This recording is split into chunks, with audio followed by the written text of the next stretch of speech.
यहाँ पर तीन बात छन के आती है। क्या क्रिप्टो केवल पैसा कमाने का मतलब प्लेटफॉर्म है, लोग केवल पैसे के लिए यहाँ आते हैं, या क्रिप्टो में केवल वो लोग आते हैं जिसको ज्ञान सीखना या फैशन है, किसी चीज का फैशन भी होता है जैसे एंटरटेनमेंट करना, या क्रिप्टो सेक्टर में आना मजबूरी है। ये महत्वपूर्ण चीज है, क्या क्रिप्टो सेक्टर में आना मजबूरी है? तो तीन चीजें मैं प्रमाणित करूंगा, इसमें तीन में कौन सबसे सबसे चीज होना चाहिए। और दूसरा हमारा जो टॉपिक होगा दोस्त, वो होगा क्या केवल 10 एसबी क्वाइन यानी कि 5,000 रुपया निवेश करके क्या संजय पावर से करोड़पति बन सकते हैं। तो इन्हीं टॉपिक को आज हम स्टार्ट करते हैं हमारे तमाम गुरु के आशीर्वाद लेते हुए, क्योंकि तमाम गुरु हमारे बैठे हुए हैं। तो ये जानना पहले सबसे बड़ी महत्वपूर्ण है, क्या क्रिप्टो का जो रिवोल्यूशन है, आजादी है, मतलब क्रिप्टो का जो फ्यूचर है वो कितने सालों तक है, ये जानना जरूरी है।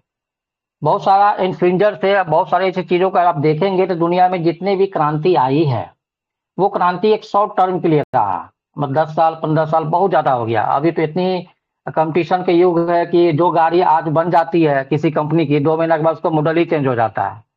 तो अभी की क्रांति साल भर भी नहीं रह पाती है, किसी चीज का जो आज फ्यूचर है 1 साल में बदल जाती है, ये जानना महत्वपूर्ण है। अब दुनिया में पैसा वाला बनना है, करोड़पति बनना है, फ्रीडम चाहिए, तो आपको बड़े लोगों की तरफ सोचना होगा, एक बड़े बड़े इंडस्ट्रियल की तरफ सोचना होगा। धीरू भाई अंबानी क्या करते हैं, उनकी सोच क्या है, टाटा बिरला क्या करते हैं, उनकी सोच क्या है। वो लोग हमेशा उस सेक्टर में ज्यादा पैसा लगाते हैं जो आने वाले समय का डिमांड है। जैसे मान लीजिए अभी जो गाड़ी घोड़ा चल रहा है पेट्रोल सिस्टम पर, डीजल सिस्टम पर, आप इलेक्ट्रॉनिक गाड़ी आ रही है, इसीलिए इलेक्ट्रॉनिक सेक्टर में एक बड़ी बड़ी कंपनी आने का प्रयास कर रहा है। क्यों? क्योंकि अब दिन उसकी होगी, अब उससे रिलेटिव जो शेयर है मार्केट में, जिस जो भी चीज है उस पर डिमांड ज्यादा है, फ्यूचर ज्यादा है। तो ये जानना बहुत जरूरी है। तो क्या क्रिप्टो का फ्यूचर आने वाले कल में ज्यादा है या नहीं है? तो मेरा ये मानना है कि 2010 या 9 के आसपास जो क्रिप्टो आई थी, इसकी रिवोल्यूशन 2050 तक रहेगी, 100% रहेगी। क्योंकि अभी तक इन्होंने रिवोल्यूशन के दौर में बहुत ज्यादा कुछ किया ही नहीं है। अगर आप किसी ऐसे बिजनेस में चले जाते हैं जिसकी रिवोल्यूशन आपको साल 1.5 साल ही रहा, तो हो सकता है कि वो बिजनेस कल के डेट में डिस्ट्रॉय हो जाए, आपकी पूंजी बुड़ जाए। तो क्रिप्टो दुनिया में पहला ऐसा चीज आई है आज तक के इतिहास में जिसकी रिवोल्यूशन कम से कम 40 साल रहेगी, 2010 से लेके 2050 तक। इसकी पूरी तरीका से आप स्टडी कर सकते हैं, इसलिए रहेगी कि 2010 से लेके 2023 तक यानी 13 साल में दुनिया के किसी भी इंडस्ट्रीज में इतना टाइम कम, मतलब इतना कम पीरियड में, केवल 13 साल में जितनी करोड़पति, अरबपति, खरबपति क्रिप्टो इंडस्ट्रीज ने दे दिया है, जो प्रमाणित है, दे दिया उतना आज तक दुनिया में कोई भी सेक्टर नहीं दिया। फिर भी ये अपनी रिवोल्यूशन के अभी चंद कदम ही चला है, 13 साल ही चला। इनकी रिवोल्यूशन 2050 तक रहेगी, तो अभी भी आपके हाथ में कम से कम 27 साल का समय है। और 27 साल तक का समय है तो आप फ्रेंड्स करोड़ अरब खरब तो छोड़ दीजिए, आपका भी कैलकुलेटर फेल हो जाएगा, आपकी कई पीढ़ी स्वच्छित हो जाएगी। अब हम आ जाते हैं कुछ मुद्दे पर। क्रिप्टो करेंसी में इंटर करने के दो ही माध्यम है। एक वो माध्यम है जहां आप सेंट्रलाइज एक्सचेंज है जैसे बाइनेंस या और भी बहुत सारे सेंट्रलाइज एक्सचेंज है, उसके माध्यम से आप इसमें इंटर कर सकते हैं और यहां से आप क्रिप्टो करेंसी की दुनिया में प्रवेश कर सकते हैं। ये पहली आपकी बुनियाद है। हालांकि एक बहुत बड़ा ये है कि सेंट्रलाइज एक्सचेंज जो है वो किसी के कंट्रोल में चलता है, तो क्या वहां सिक्योर है नहीं है, ये सारी सवाल जवाब लोगों के बीच में होती है।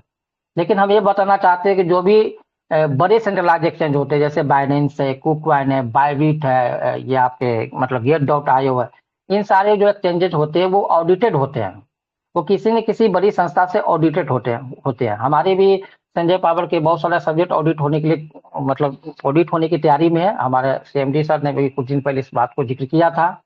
और साथ ही साथ ये जो एक्सचेंज होते हैं वो SEC security and exchange commission से वेरीफाइड होता है, अप्रूवल होता है और समय समय पर इसका ऑडिट भी होते रहता है। इसीलिए अभी माननीय श्री रामदेव पासवान जी ने भी कहा कि आपने जो भी ट्रांजेक्शन कर रहे हैं आप निफिक्र रहिए, बाइनेंस की ये जिम्मेदारी है कि आपकी पैसा या आपके डॉलर सही समय पर आपको पहुंचती है या नहीं पहुंचती है। तो ये सारी चीज जो है बड़े बड़े एक्सचेंज से ही करना चाहिए ट्रांजेक्शन, छोटे मोटे एक्सचेंज से आपको ज्यादा रिस्क मतलब बनी रहेगी। और दूसरा महत्वपूर्ण चीज है जहां से आप इंटर कर सकते हैं वह डेफी एक्सचेंज। जैसे हमारा अभी डेफी एक्सचेंज चल रही है, जो मतलब ट्रस्ट वॉलेट या अपनी खुद की वॉलेट आ गई है, वहां वो पूरी तरह डिसेंट्रलाइज होते हैं। फर्क यही है कि वहां किसी के कंट्रोल में चल रहा है, लेकिन कंट्रोल में चलने के बाद भी उस पर किसी न किसी कमीशन का नजर है, कोई सिक्योरिटी के लिए नजर है। जैसे हमारे यहाँ पे जो भी कार्य होती है उसमें आरबीआई की नजर होती है। सेम उसी प्रकार आप क्रिप्टो को अनाथ मत समझिएगा, ये भी बहुत बड़े संस्था के द्वारा ही प्रोवाइड की जाती है। तो एक है आपका डेफी एक्सचेंज। क्या डेफी एक्सचेंज में आप पब्लिक ओनर होते हैं, हम आप खुद ही ओनर होते हैं और इसमें कोई थर्ड पार्टी नहीं होता। और इसका मतलब आप ये नहीं समझिएगा कि थर्ड पार्टी नहीं होता तो नहीं होता, होती है। मतलब कोई ऑनरशिप में नहीं होती है। आपको जो ट्रांजेक्शन हम आप करते हैं उसको वेरीफाई कौन करेगा? थर्ड पार्टी ही करेगा। या तो वो माइनर होगा या मतलब ऑडिटर होगा या मतलब वैलिडेटर होगा। जैसे संजय पावर में जो भी हम ट्रांजेक्शन करेंगे तो उसका जो ट्रांजेक्शन को वेरीफाई करेगा वो वैलिडेटर होगा। लेकिन यहाँ पर कोई आदमी नहीं होगा, वो कंप्यूटर में भी वो सिस्टम लगी होती है। तो वहां पर वेरीफाई होगी ट्रांजेक्शन, तभी आप तक चीजें पहुंचेगी। अब हम कुछ महत्वपूर्ण बातें पर कुछ समय के पहले चलते हैं। जो हमने सवाल रखा था कि क्या क्रिप्टो में मजबूरी से आते हैं, क्या शौक से आते हैं। तो हम ये बताना चाहते हैं कि आपके पास, मान लीजिए हमारा आपके पास बहुत दौलत है, किसी के भी पास, आपके पास पैसा है, सोना है, चांदी है, घर है, जायदाद है, बैंक में पैसा है, करोड़ों रुपया है। कहने के लिए आप इसके मालिक हैं। लेकिन मेरा एक सवाल है, काफी स्टडी के बाद ये सवाल हमें मिली है।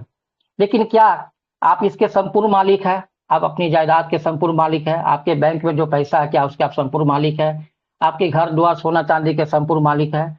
मेरा ये कहना है कि इसका आप संपूर्ण मालिक नहीं है। क्योंकि जिस देश में आप रहते हैं, जिस गवर्नमेंट के अधीन रहते हैं, कहीं ना कहीं वो इसका संपूर्ण मालिक होती है। क्योंकि कल आपको जरूरत पड़ेगी तो आपका जो जमीन है, आपका अगर सरकार के कोई रोड निकालनी होगी, हाईवे बनानी होगी, तो वो जमीन गवर्नमेंट हायर कर लेगा इजिली, उसके पास पावर ऑफ अटर्निंग होता है। आपका हमारा पैसा बैंक में होता है। और बैंक भी ये बात लिखती है कि सिक्योरिटी हम केवल बहुत ही मिनिमल लेते हैं, शायद मतलब 1 लाख रुपया के लेती है। और आप हमारा आपका करोड़ों अरबों रुपया उस बैंक में है। तो क्या वो 100% सिक्योरिटी में है? नहीं है। एग्जाम्पल लीजिए, अभी अमेरिका में बहुत सारा बैंक्स डूब गई है, बहुत सारे बैंक्स। आप न्यूज में 1 साल पहले से लगातार आ रही थी, इसीलिए आर्थिक मंदी आने वाला दुनिया में संजोग से वो बच गई है। तो वहां पर उस बैंक में डूबी हुई धन को नहीं निकाला जा सकता। या हमारे पास जमीन और जायदाद है, क्या वो रियल वक्त में काम आ सकता है? सर नहीं आ सकती है। देश में अगर मंदी आ जाए, आपकी संपत्ति पर रोक लग सकती है, या किसी देश में विश्व युद्ध हो जाए, इस कंडीशन में भी आपके संपत्ति पे रोक रख सकती है। उदाहरण के लिए ले लीजिए कि रसिया और यूक्रेन के युद्ध ले लेते हैं, या सबसे बेहतर और बेस्ट एग्जाम्पल है अफगानिस्तान। अफगानिस्तान में तालिबान का कब्जा हुआ। अब जरा यहाँ का कहानी देख लीजिए, टेक्निकल हिसाब से अगर हम देखें इसको, क्रिप्टो करेंसी के हिसाब से देखें, तो वहां हुआ क्या? जिन लोगों का जमीन था, क्या वो कौड़ी के भाव में भी बिका? जरा सोचिए, यहाँ इमोशनल हम बात को अटैच कर रहे हैं आपके पास, एकदम रियल फैक्ट है। जिन लोगों का वहां करोड़ों करोड़ों रुपया का जमीन थी, लेकिन जब तालिबान की कब्जा हो गई वहां, लोग इतने अपनी जान बचाने के लिए जस्तोजहद करने लगे, तो क्या उनकी वो जमीन का कौड़ी का भी भाव मिला? जाने वक्त उनकी जमीन बिकी, कौन लेगा? क्योंकि सारे लोग जमीन ही छोड़ के भाग रहे हैं। क्या उनका पैसा बैंक में था? क्या किसी बैंक खोलकर सभी लोगों को पैसा दिया? नहीं दिया। अब आइए दूसरी और महत्वपूर्ण एसेट, सोना चांदी। क्या वो व्यक्ति सोना चांदी लेके भाग सका? नहीं। तो क्या लेके गया? केवल और केवल अपनी जान बचाकर लोग भागा। दोस्त सीखिए और समझिए, क्योंकि ज्ञानी लोग उसे ही कहा जाता है कि दुनिया में जो अप्रिय घटना घट रही है, आपके आस पड़ोस जो अप्रिय घटना घट रही है, उस घटना से हमें ज्ञान लेना है कि इसका सोल्यूशन क्या है। कभी क्या आपने सोचा, लोगों ने सोचा कि उस देश में वो घटना हुआ, कल किसके साथ क्या हो सकता है, कुछ कहा नहीं जा सकता। कल ये घटना मेरे पास भी हो, तो स्वच्छता दृष्टिकोण से हम करें क्या? लोगों ने नहीं सोच रहा। उसी ट्रेडिशनल स्टाइल से चल रहा आज भी, जैसा हमारे बाप दादा लोग चलते थे। लेकिन अब दुनिया बदल चुकी, उस स्टाइल से नहीं चलना। कालिदास ने भी बड़ा कहते हैं अपने दोहों में कि आगे खड्डा है तो बच्चा देख लो कि आगे खड्डा है, और वहां पर मत जाना, गिर जाओगे। क्योंकि अगला ने गिरा था, आपने देखा था। लेकिन हम लोग इतना मतलब क्या बोलते हैं उसको, जिद्दी होते हैं कि हम उसकी बात नहीं मानते हैं। और हम जब तक नहीं गिरेंगे तब तक एहसास ही नहीं होता है कि वो रियल में यहाँ पर खड्डा था, गिरने वाला था। अगला तो गिरा था, लेकिन मुझे गिरने की आदत है। हम गिर जाएंगे तो हमें समझ में आएगा। तो फिर ज्ञानी आप किस बात का थे? इससे इन्हीं सभी समस्याओं को निदान के लिए, ये सारे जो हमने जो एग्जाम्पल दिए हैं सर, इसी के निदान के लिए क्रिप्टो का जन्म हुआ। और क्रिप्टो के सेक्टर को एक के मत समझ लीजिए कि आपका केवल धन का निवेश को 10 गुना, 20 गुना, 100 गुना बना रहा। क्रिप्टो को ये मत समझ लीजिए ज्ञान और फैशन है इसको जानना। क्रिप्टो हमारे बीच का मजबूरी है। इन्हीं सब चीजों के लिए क्रिप्टो का जन्म हुआ। ताकि कल इस तरह के कोई दुर्घटना हो तो आपके पास एक ऐसा इंटरनेशनल बैंक हो, एक ऐसी व्यवस्था हो जहां अपनी धन को वहां आप रख सकते हैं और दुनिया के किसी कोना में अगर हमको यहां से जाना भी पड़े, इत्तेफाक से कहीं निकलना भी पड़े, तो पासवर्ड और जो भी चीज हमारा माइंड में होगा, मेरा मोबाइल भी चला जाए कोई बात नहीं, केवल केवल हम यहाँ से निकलने में कामयाब हो गए तो हमें दुनिया के किसी देश में सेम वैल्यू से उस क्रिप्टो का पैसा निकल सकती है। ये बात समझना है। अगर मान लीजिए आपको इच्छा नहीं है कि मैं किसी भी कॉइन में निवेश करूं, तो क्रिप्टो में एक और से चीजें हैं, उसको ध्यान रखिएगा। डॉलर, यूएसडीटी, बीयूएसडी, अभी पेपल पेपल दुनिया की सबसे बड़ी कंपनी है, उन्होंने अपनी डॉलर को लॉन्च किया। क्यों लॉन्च किया? आप इंटरनेशनल बैंक हुआ, क्रिप्टो आपका एक इंटरनेशनल बैंक हुआ जो वर्ल्ड वाइड किसी भी करेंसी में अपने पैसे को कन्वर्ट कर सकते हैं। अगर आपको कॉइन में नहीं रखना, चूंकि फ्लक्चुएशन होती है, तो आप स्टेबल कॉइन में रखिए जो फ्लक्चुएशन नहीं होती है। और मजे की बात है, गर्व की बात है कि हमारी संजय पावर में स्टेबल कॉइन भी आपके बीच बहुत जल्द देखने को मिलेगा।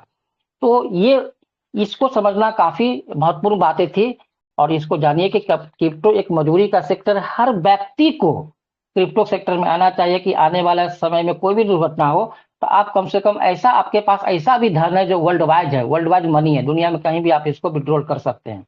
इसीलिए वर्ल्ड पब्लिक रेवोल्यूशन बोला जाता है क्रिप्टो को। दुनिया में एक ऐसी आजादी जो आपका है, न कि किसी गवर्नमेंट का है। और हमारा जो डेफी एक्सचेंज है जहां स्टेकिंग प्रोग्राम चल रहा है, आप इसको बहुत ही हमारे माननीय डॉक्टर आशीष सिंह सिसोदिया को नमन करते हैं और सभी को नमन करना चाहिए कि अगर वो चाहते तो सेंट्रलाइज एक्सचेंज पर भी ये स्टेकिंग प्रोग्राम चला सकते थे, लेकिन क्यों नहीं चलाया? उन्होंने रियल आजादी देना चाहा पब्लिक को। रियल आजादी कहाँ मिलेगा? डेफी पर मिलेगा, क्योंकि वो उसका वॉलेट है, XYZ का वॉलेट है, मेरा है, उसका है। तो वहां पर उन्होंने प्रोग्रामिंग को लिया, न कि सेंट्रलाइज एक्सचेंज पे आया। अब यहाँ पे एक और सवाल आ जन्म लेती है, अगर कंपनी ने कोई भी डाटा को कहीं भी रखना चाहेगा, मान लीजिए उन्होंने सेंट्रलाइज अगर एक्सचेंज, जिस तरह हमारा अभी क्राउड फंडिंग है, उसी प्रकार मेरा क्वाइन भी सिस्टम लॉन्च करता है, तो बहुत लोग खुश हो जाता है, क्योंकि सेम डाटा को यानी 8 लाख कम्युनिटी को उठा के यहाँ पर आसानी से फिट कर सकते थे, क्योंकि वह किसी न किसी के कंट्रोल में है। लेकिन अपनी सेम डाटा को अगर यहाँ पर फिट इसलिए नहीं किया जा रहा क्योंकि यह डिसेंट्रलाइज, यानी कि आप स्मार्ट कॉन्ट्रैक्ट प्रोग्रामिंग जो बनाए उसको डिप्लॉय करना होता है, यानी ऑनर का भी अब वहां पे नहीं होता, इसीलिए वहां कोई डाटा सेव नहीं कर सकते हैं। एक और महत्वपूर्ण बात, वहां आपकी आईडी जनरेट नहीं हो सकती है। आप जो रेफर लिंक देते हैं वो आईडी क्या होता है? वो आपका कॉन्ट्रैक्ट एड्रेस होता है उस वॉलेट का। तो कॉन्ट्रैक्ट एड्रेस के द्वारा वहां आप केवाईसी नहीं कर सकते। लेकिन आने वाले कल में इस पर एक विशेष टेक्नोलॉजी का भी इजाद बहुत जल्द हो रही है, हालांकि समय लगेगा 2-3 साल, वहां एक केवाईसी का भी फॉर्मूला आ जाएगा। तो ये सारी चीजें वहां अब होगी, तो हमें जो डेफी पे जो सिस्टम मिला है वो मतलब गर्व की बात है। मतलब जैसे साफ पता चलता है कि हमारी जो कंपनी है वो हमें धनवान बनाना चाहता है। शायद हमारे आशिक सिसोदिया मतलब गॉड के अवतार है, उन्हें कुछ चाहिए ही नहीं, मतलब सब हम ही लोग धनवान बन जाए, इसलिए उन्होंने डेफी पे अपनी चीजों को डिप्लॉय किया है और वहां पे स्वतंत्रता दी है। और ये डेफी केवल स्टेकिंग प्रोग्राम के लिए नहीं है, ये डेफी आपको इतनी ताकतवर है जहां आप ट्रेडिंग भी कर सकते हैं, फ्यूचर ट्रेड भी कर सकते हैं, लैंडिंग कर सकते हैं, यील्ड फार्मिंग कर सकते हैं। डेफी एक संपूर्ण एक्सचेंज है, यानी कि इतनी उसमें पावर ऑफ पैटर्निंग है कि वहां आप कोई भी चीज बहुत ही आसानी से स्वतंत्रता के साथ कर सकते हैं। इसीलिए उन्होंने अपनी चीजों को वहां लाया। तो संजय पावर ने रियल आजादी दी है दोस्तों। वो चाहते तो सेंट्रलाइज एक्सचेंज पर भी अपने स्टेकिंग प्रोग्राम चला सकते थे, जैसे बाइनेंस पर, जैसे बाइनेंस चलाता। अब बाइनेंस के अर्न में जाइएगा तो बहुत सारे स्टेकिंग प्रोग्राम चलता है, लेकिन वो सेंट्रलाइज है। लेकिन उन्होंने अपनी ब्लॉकचेन को स्मार्ट कॉन्ट्रैक्ट का प्रोग्रामिंग करके डेस्क पर स्टेकिंग प्रोग्राम चलाया, क्योंकि आपकी आजादी पूरी मिल सके। इसलिए हम लोग उन्हें, सर को, हमारे कंपनी के फाउंडर को गॉड ऑफ मैसेंजर कहते हैं। दोस्तों, एक बड़ा फ्रीडम कंपनी ने दे रखा है। कुछ लोग इसे ठीक से नहीं समझ रहे हैं, चलिए इसे ठीक से समझते हैं। और इस ये चीज के बाद हमारी सेकेंड जो फेज था कि क्या 10 कॉइन हमें करोड़पति बना सकता है संजय पावर की, नहीं, अभी भी बहुत सारे लोग कंफ्यूज है। तो फ्रेंड्स, कंफ्यूज नहीं करिए, मेरा अंतिम सेशन है, बहुत शॉर्ट रहेगा। मान लीजिए कोई व्यक्ति 10 SB कॉइन परचेज किया, बहुत बहुत ही कम 5,000 रुपया। अगर वो व्यक्ति केवल और केवल 3.6 मंथ, सॉरी 3.6 साल, यानी कि 3.5 साल अब महीना के बाद बोले तो केवल 42 महीना इस 10 कॉइन को होल्ड कर ले तो वो संजय पावर से कम मिनिमम 1.5 करोड़ रुपया लेके जा सकता है। 5,000 को 1.5 करोड़ बनाया जा सकता है। अभी तक आपने सुन रहे हैं कि 2 गुना 3 गुना 4 गुना, नहीं, नॉट फॉर, ये कोई गुना नहीं है। गुना उस चीजों में होती है जो चीज आपने 100 रुपया दिया, अब 300 रुपया देने की बाधा होती है। उसमें आपको ये कह सकते हैं हम कि 3x मिला, 4x मिला, 5x मिला। यहाँ नहीं कह सकते हैं, यहाँ एसेट के बदला एसेट मिला। मान लीजिए कि आपने एक भर गोल्ड दिया किसी को और कोई सिस्टम करा कि आपको माइनिंग होकर 2 भर गोल्ड मिलेगा, नॉट फॉर कि वो गोल्ड की कीमत का डबल मिलेगा, यानी गोल्ड मिलेगा। तो मान लीजिए आज आपने गोल्ड डाला और आपको 3 साल के बाद 2 भर गोल्ड मिला, ना कि कीमत मिला, तो उस समय गोल्ड की कीमत ज्यादा हो गई, तो आपके पास 2 गोल्ड ऑटोमेटिक पैसा अब 2 गुना नहीं हुआ, आपकी पैसा कई गुना हो सकता है। वो मार्केट के कीमत पे डिपेंड करती है। तो इसी प्रकार हमारा जो स्टेकिंग प्रोग्राम है, जैसा हमने समझा है, उसमें आप 10 एसबी कॉइन को कंपनी में स्टेकिंग के लिए आपने लगाया। कंपनी कह रही है कि आपको 9% के हिसाब से, इसको जरा कैलकुलेशन को समझिएगा, नोट भी कर लीजिएगा कुछ लोग, 9% के हिसाब से स्टेकिंग रिवार्ड देंगे मंथली। तो मान लीजिए मंथली में हमें स्टेकिंग रिवार्ड मिला 0.9, मतलब हमारा 10 एसबी कॉइन का जो स्टेकिंग रिवार्ड होगा 9% के हिसाब से 0.9, इसको 14 से मल्टीप्लाई कर देंगे तो हमारे पास 14 महीना में जो स्टेकिंग रिवार्ड आएगी वो 12.6 आएगी। तो 12.6 हमें एसबी कॉइन मिला। अब आप मजे की बात देख लीजिए, अब 10 जो एसबी कॉइन हमारा था वो कैपिटल में था, वो उसमें जुड़ जाएगा, यानी टोटल हमारे पास एसबी कॉइन हो गया 14 महीना में 22.6 से। और क्या इस 14 महीना में हमारा कॉइन केवल $5 का रहेगा? ये चीज दिमाग से हटा लीजिए, क्योंकि जितनी टेक्नोलॉजी है उस टेक्नोलॉजी की ओर नहीं जाएंगे, समय लंबा हो जाएगा। एसबी कॉइन की कीमत कम से कम $1100 जाएगी। आपको इस 14 महीना में कम से कम $1100 जाएगी, उससे भी ज्यादा जा सकती है, लेकिन मान लीजिए $1100 ही गई तो अप्रोक्स 1 लाख रुपया की हुई। आपके पास है 22.6 कॉइन, तो आपको 22.6 यानी 6 को हम हटा देते हैं, फी वगैरह सब में कट गया, तो अप्रोक्स आपको टोटल 22 कॉइन है। और इस 22 कॉइन, एक कॉइन 1 लाख पर गई, तो 22 कॉइन का मतलब सीधा सीधा आपके पास 22 लाख रुपया है। लेकिन घबराना नहीं है, ये केवल क्रिप्टो 5,000 लगाए 22 लाख हुई। अब आप इसको एक्स जोड़ लीजिए, कितना गुना हुआ, 3x हुआ कि 30x हुआ कि 40x हुआ, खैर वो भी हम ले जाएंगे, वहां पर कैलकुलेशन कर लीजिएगा। लेकिन यहाँ भी आप इसको विड्रॉल नहीं करिए, क्योंकि आपका अमाउंट कितना था, केवल 5,000 था। आप मजा के बाद देखिए, कंपनी ने री स्टेक की सुविधा दी है। मजे की बात है, री स्टेक की सुविधा दी है। आप सेकेंड फेज में री स्टेक कर लीजिए 22 कॉइन का। अगर आप 22 कॉइन का फिर से री स्टेक किए तो 1.98 आपका पर मंथ आएगा, और टोटल 14 महीना में 27.72 आपके पास कॉइन्स आएंगे। और इसमें आप पहले का 22 कॉइन को एड कर लीजिए तो 49 हो गया। इसको अप्रोक्स हम मान लेते हैं कि 50 कॉइन्स आपके पास हो गया। अब चूंकि 14 दुना 28 महीना हो गया, हमारी टेक्नोलॉजी है, तब तक हमारा एनएफटी प्लेटफॉर्म आएगा, कितनी सारी चीज आएंगी, क्रिप्टो के एक बुल रैली भी आ जाएगा, और वहां पे हमारी कीमत जो होगी अप्रोक्स कम से कम जो होगी, वहां पे हमारी कीमत वो होगी 4,000 से $5,000। चलिए यहाँ पर हम केवल 3 लाख ही लेते हैं, और यहाँ पे अगर हम 3 लाख लेते हैं तो मेरे पास 50 क्वाइन है। तो आप यहाँ पर आप देखेंगे कि 50 क्वाइन अगर मेरे पास है तो यहाँ पर हमारी जो आप देखेंगे उसको आप 3 लाख से गुना कर दीजिए। 3 लाख का आप गुना कर दीजिए तो आपके पास जो अमाउंट होगी, केवल सेकेंडरी फेज में जो अमाउंट होगी वो होगी 1.5 करोड़ रुपया।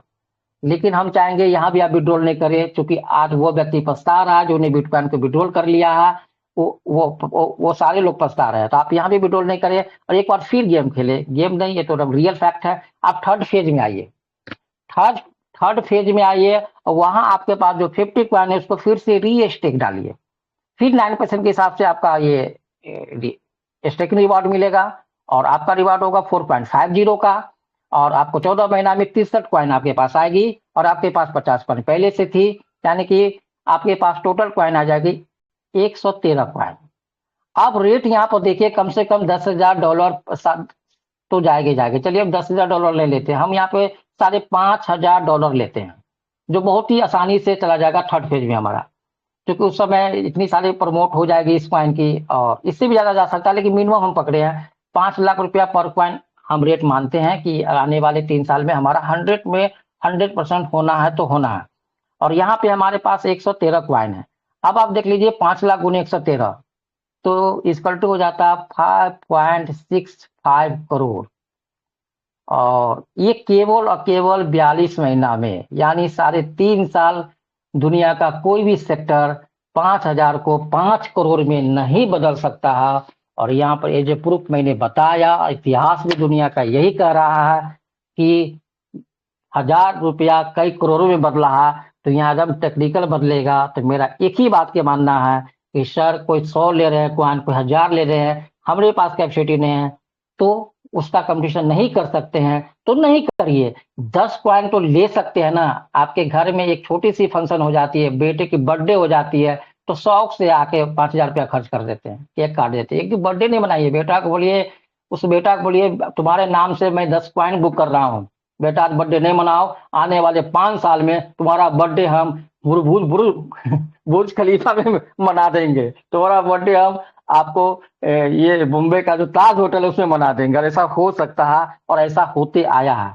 ये तो मान लिया केवल 10 पॉइंट का चमत्कार है, इसीलिए हर वो बंदा को 10 पॉइंट कम से कम बाय करना चाहिए। अपनी टीम में तो हम केवल 10 पॉइंट का प्लान देते हैं, और ये प्लान जैसे ही देते हैं लोग 100 पॉइंट खरीदते हैं कि हमको नहीं 25 करोड़ चाहिए, 50 करोड़ चाहिए। चलिए 10 कॉइन हर व्यक्ति को खरीदना चाहिए। अब आप देखिए कि जो व्यक्ति ज्यादा कॉइन लगाते हैं, अगर इसी कैलकुलेशन से अगर आपको नफा करेंगे तो कितना बड़ा उसके पास पैसा आ सकता है, रियल आएगा।